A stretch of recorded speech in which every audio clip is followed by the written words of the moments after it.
suspect this surveillance video shows being beaten by Alameda County Sheriff's deputies back in November in San Francisco has taken his first step towards filing a federal civil rights lawsuit. This is not only excessive force, but it's brutality. The claim also alleges other deputies failed to intervene to stop the excessive force.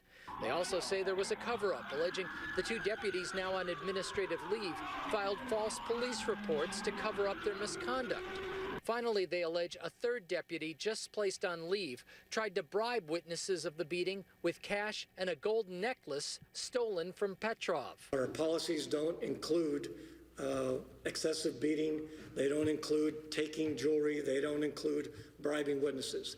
Thank goodness, Dr. Drew, this was caught on tape, because if it was not on tape, it would be another he said, she said, and who knows what would have happened. And when you have officers falsifying police reports, bribing witnesses, I mean, yeah, he's going to prevail in this lawsuit, and, you know, they should criminally charge these officers. That's assault and battery. Randy, the physiological things that take place to a police officer in a pursuit are exactly the same. They're called an adrenaline dump. It's called adrenal stress. It's called the combat stress, and it's identical to what takes place to a soldier in combat. So there are other issues at work here. That being said, what took place, especially as far as some of the other factors that happened afterwards, the bribery, the misconduct. What about that? This is something that simply cannot be tolerated. Okay. I think this guy has mental health issues. The suspect's mother says he does. It fits, you know, with what I'm seeing here. Probably his previous felonies were related to drug offenses, and his God knows what kind of mental illness he has. Can we do a better job with the mentally ill law enforcement? That's mostly what you're dealing with these days.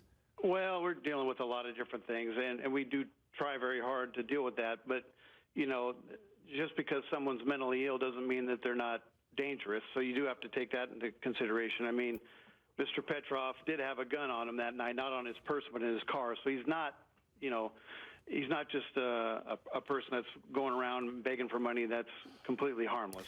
I agree, but Cromwell, you're saying no. Yeah, it's just excuse after excuse. Just own up that these cops need to be trained better and that this is inappropriate. Don't justify that just because it was 20 seconds that this may not be wrong. This is horribly wrong. This is disgustingly wrong. And like you said, Dr. Drew, mental health is a big issue, and these police need to start stepping up and saying, hey, how we approach these people is different. It's so funny. Brahma, it's funny. On this program, our audience reacts two ways. One is when I talk about mental illness as a cause for horrible behavior, they go, you're making an excuse. When cops overreact or react with intensity to someone with mental illness, our viewers are outraged that the cops would do that. Listen, we got to bring it all together and go, look, we have horrible mental illness treatment in this country. The mentally ill are unmanaged. They're not getting access to care. They're ending up on the streets. They're ending up in the system, and law enforcement is having to deal with them.